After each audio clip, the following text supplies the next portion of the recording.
नमस्कार, स्वागत है आप सभी का बाजार सवेरे में। मैं हूं आपके साथ कविता थपलियाल और अगले आधे घंटे शुरुआत करेंगे आज के कारोबार को लेकर तमाम संकेतों से। जी हां, ग्लोबल बाजारों पर हमारी नजर होगी। एशिया के बाजार क्या संकेत दे रहे हैं, गिफ्ट निफ्टी और साथ ही स्टॉक स्पेसिफिक एक्शन आपको बताएंगे। लेकिन उससे पहले ग्लोबल हैंडओवर की ओर हम रुख करते हैं। और जैसे हमने देखा कि यूएस के बाजार भी कल यहाँ पर गिरावट के साथ बंद हुए हैं।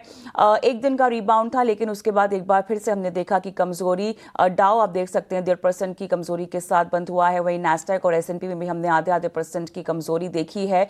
ईरान अमेरिका युद्ध और तेल कीमतों में उछाल से डेफिनेटली यहाँ बाजार पर दबाव बनता हुआ दिखाई दे रहा है। जिस तरह से हमने देखा कि क्रूड, ब्रेंट क्रूड खासतौर से यहाँ पर $85 को टच कर चुका है और WTI भी हम देख रहे हैं, नाइमेक्स पे क्रूड जो $80 के पार भी यहाँ पर जा चुका है। तो कहीं ना कहीं यहाँ पर कच्चा तेल जो है वो एक बहुत बड़ी चिंता यूएस के बाजारों में भी हमने देखा कि बनती हुई दिखाई दे रही है।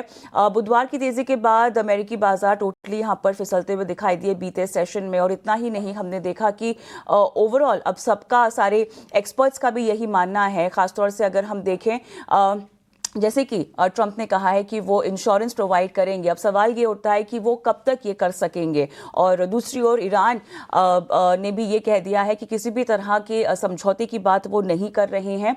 और यूएस हो, इजराइल हो, फिलहाल ईरान बात करने के मूड में नहीं है। स्टॉक स्पेसिफिक एक्शन भी अगर हम देखें तो गोल्डमैन सैक्स, वॉलमार्ट, कैटरपिलर जैसे बड़ी कंपनियां जो हैं, उनके जो शेयर हैं 3% तक हमने गिरते हुए देखे हैं। और इसमें भारत के लिहाज से एक राहत की बात ये है क्योंकि कच्चे तेल की रिक्वायरमेंट भारत की यहाँ पर पूरी नहीं हो पा रही और इसीलिए 30 दिनों का वेवर यहाँ पर यूएस सरकार ने दिया है, या यूएस ने हमें दिया हुआ है रशिया से तेल खरीदने के लिए। तो ये जो फिलहाल वेवर है लगभग 30 दिनों के आसपास का आता हुआ दिखाई दे रहा है। यूएस के बाजारों में टेक शेयरों की अगर हम बात करें तो यहाँ पर थोड़ा सा उछाल देखने को मिला है, लेकिन अनिश्चितता का माहौल पूरी तरह से बना हुआ है। अगर हम एशिया के बाजार भी देखें तो निक्की हो या कॉस्पी हो, सभी में हम देख रहे हैं कि जो हैंडओवर यूएस से मिला है उसी को ही फॉलो करते हुए बाजार टूटते हुए दिखाई दे रहे हैं। क्रूड क्लियरली यहाँ पर टेंशन बढ़ा रहा है। एयरलाइन और ट्रैवल सेक्टर पर ज़्यादा असर इसका पड़ता हुआ हम देखेंगे। महंगा तेल होने से एयरलाइन कंपनियों के शेयर तेज़ी से गिरे हैं और साथ ही तेल की कीमतें बढ़ने से एनर्जी सेक्टर के शेयरों में यहाँ पर तेज़ी। लेकिन महंगे तेल से महंगाई भी बढ़ सकती है और यही चिंता यूएस को भी सता रही है। डेट बढ़ने की आशंकाएं हैं। यूएस फेड ब्याज दर कटौती यहां पर जो है वो टल सकती है।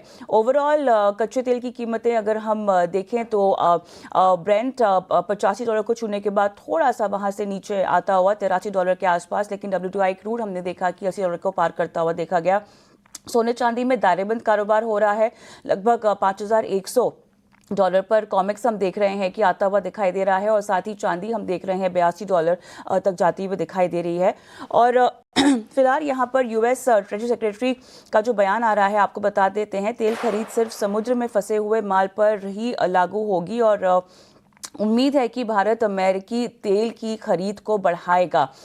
ये डेफिनेटली एक बहुत बड़ा मूवमेंट जो US treasury secretary Scott Bessent के बयान की तरफ से आता हुआ दिखाई दे रहा है, जहां पर उनका ये मानना है कि भारतीय कंपनियां जो हैं वो रूस से तेल खरीद सकती हैं, लेकिन साथ ही वो चाहते हैं कि भारत अमेरिका के साथ जो है तेल खरीदने की जो अपनी सीमा है उसको बढ़ाए और उस पर थोड़ा सा फोकस करे।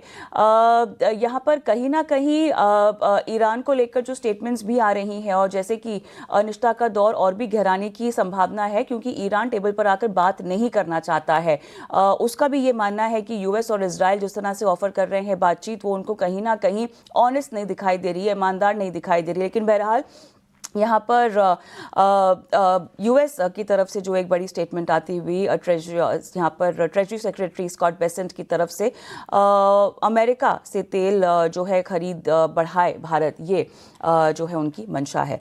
हम आगे बढ़ते हैं और थोड़ा सा FIDIs का एक्शन भी आपको बता देते हैं, जहाँ पर बिकवाली का दौर FIs की तरफ से हमने आता हुआ देखा है। 3,782 करोड़ के आसपास, 52 करोड़ माफ़ कीजिएगा, की बिकवाली हुई है FIs की और 5,153 करोड़ हमने देखा कैश मार्केट में खरीदारी करते हुए DIIs दिखाई दिए हैं। इंडेक्स फ्यूचर्स अगर हम FIs की तरफ से देखें 299 करोड़ की खरीदारी इंडेक्स ऑप्शन में बिकवाली यहाँ पर 4,277 करोड़ की और स्टॉक फ्यूचर्स में यहाँ पर बिकवाली का नंबर 868 करोड़ का और स्टॉक ऑप्शंस में लगभग 429 करोड़ का बिकवाली का नंबर आता हुआ दिखाई दे रहा है।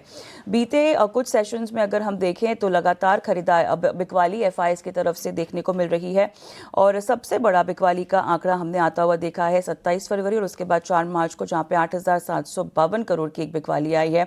वहीं डीआईआईज ने लगातार खरीदारी की है 4 मार्च को सबसे ज़्यादा 12,068 करोड़ और उसके बाद बीते सेशन हमने देखा लगभग 5,153 करोड़ की खरीदारी करते हुए डीआईआईज दिखाई दिए हैं। तो ये है वो ट्रेंड जहां पर हमें संस्थागत निवेशकों के लिहाज से पूरी रणनीति अब आपको बताई है। लेकिन